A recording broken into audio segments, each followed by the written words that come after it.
শুভ সকাল। আমার ফিফথ সেমিস্টারের ছাত্রছাত্রীদের জন্য এই আধুনিক গল্পের প্রশ্নপত্রটি দিলাম। এটি আমার অফলাইন ব্যাচে ছেলেমেয়েদের পরীক্ষা নিয়েছিলাম, সেই প্রশ্নপত্রটিই তোমাদের প্রোভাইড করে দিলাম।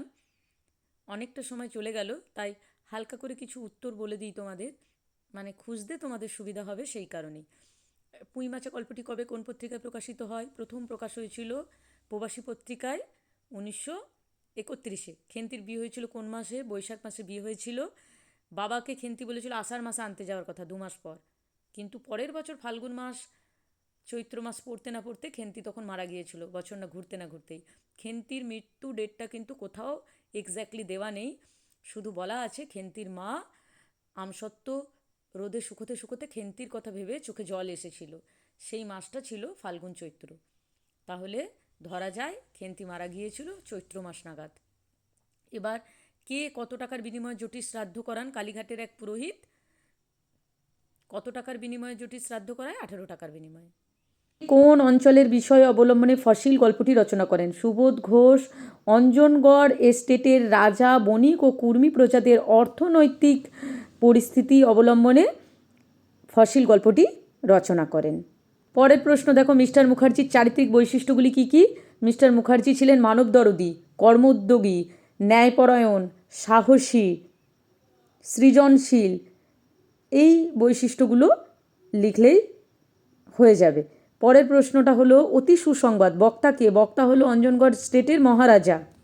সুসংবাদটি ছিল কয়লার খনিতে ধস নেবে কুর্মীর প্রজারা মারা গেছে, এই খবরটি। এটি শুনে কিন্তু মহারাজা খুবই আপ্লুত হয়েছিলেন এবং এটাকে সুসংবাদ বলেছিলেন। পরের প্রশ্ন দেখো, ফরেস্টে কাঠের গায়ে কী লেখা ছিল? এসব লিখে রাখার উদ্দেশ্য কী? ফরেস্টে কাঠের গায়ে লেখা ছিল 1930, 35 এইভাবে সাল উল্লেখ করে রাখা ছিল। গাছগুলো চিহ্নিতকরণের জন্য কিন্তু এইভাবে সাল লিখে রাখা হতো। বিশম্বর রায়ের বাগানে কোন কোন ফুলের গাছ ছিল? বিশম্বর রায়ের বাগানে ফুলের গাছ ছিল মুচকুন্দ, চাঁপা, নাগেশ্বর ইত্যাদি। একটা অ্যাটাচ প্রশ্ন আছে, তিনি কোন ফুলের শরবত পান করতেন? তিনি মুচকুন্দ ফুলের শরবত পান করতেন। বিশম্বর রায়ের সহিসের নাম কি? নিতাই। হাতির নাম কি? হাতির নাম হলো মতি বা ছোট গিন্নি। তার কারণ বিশম্বর রায়ের বাবা তাকে ছোট গিন্নি বলেই ডাকতো, মায়ের বিয়েতে যৌতুক পেয়েছিল তাই। দেখো পরের প্রশ্নটা হলো, হান্টিং বাংলোয় রায়বাহাদুর ছাড়া আর কাদের দেখা গিয়েছিল? রায়বাহাদুর ছাড়া তার ড্রাইভার ছিলেন, রান্নার লোক ছিলেন, আর কিপার ছিল। আর কিপারের কয়েকটি ছোট ছোট বাচ্চা ছেলে দেখা গিয়েছিল, আর কিন্তু কিচ্ছু দেখা যায়নি। দেখো পরের প্রশ্নটা হলো, মা লক্ষ্মীকে বাধ্য হলে মা সরস্বতী দয়া চায়, এই কথাটি কে বলেছিল? বিশম্বর রায়ের পূর্বপুরুষ মহিম বলেছিলেন যে মা লক্ষ্মীকে বাধ্য হলে মা সরস্বতী দয়া চায়। এই কথাটির অর্থ হলো বিদ্যা ছাড়া ধনলাভ সম্ভব নয়। পেটে বিদ্যা যদি না থাকে তাহলে লক্ষ্মীর আগমন ঘটলেও তাকে সে আটকে রাখতে পারবে না। তার পূর্বপুরুষ এই কথাটিই বলতে চেয়েছিলেন। ইহা যে ঝড়ের অব্যাহতি পূর্বের আকাশে স্থির ভাব মাত্র, প্রসঙ্গ লেখো। এই গল্পটি কিন্তু বিভূতিভূষণ বন্দ্যোপাধ্যায়ের পুঁইমাচা গল্পের অংশ। অন্নপূর্ণা ও সহায় হরির কথোপকথন প্রসঙ্গেই কিন্তু এই উক্তিটি এসেছে। সহায় হরি এই কথাটি ভেবেছিল, কারণ অন্নপূর্ণাকে চুপ দেখে সে ভেবেছিল যে ঝড় ওঠার আগে আকাশ যেমন স্থির হয়ে যায়, অন্নপূর্ণা নিশ্চয়ই রাগে ক্রোধে ফেটে পড়বে, তাকে কথা শোনাবে। তার আগেই সেরমভাবে গুম মেরে রয়েছে, চুপ করে রয়েছে। দেখো টোপ গল্পের পার্সেলটির সঙ্গে যে সবুজ রঙের কার্ডটি ছিল তাতে পার্সেল প্রেরকের নামে কি লেখা ছিল? মহারাজা এনআর চৌধুরী। প্রাগৈতিহাসিক গল্পে ভিখুর একটি হাত কিভাবে নুলো হয়ে গিয়েছিল? ডাকাতি করতে গিয়ে তার হাতের কাঁধেতে চোট লেগেছিল, সেই চোটটা পরবর্তীকালে ঘা হয়ে গিয়ে তার একটি হাত অকেজো হয়ে যায়, সম্ভবত ডান হাত। এত বাণী দিও না মাস্টারমশাই, লোকে ধরে বেঁধে মন্ত্রী বানিয়ে দেবে। বক্তাকে? বক্তা হলো মিতা। মাস্টারমশাই বলতে এখানে কাঞ্চনকে বোঝানো হয়েছে। এইটি অশ্বমেধের ঘোড়া গল্পের অংশ।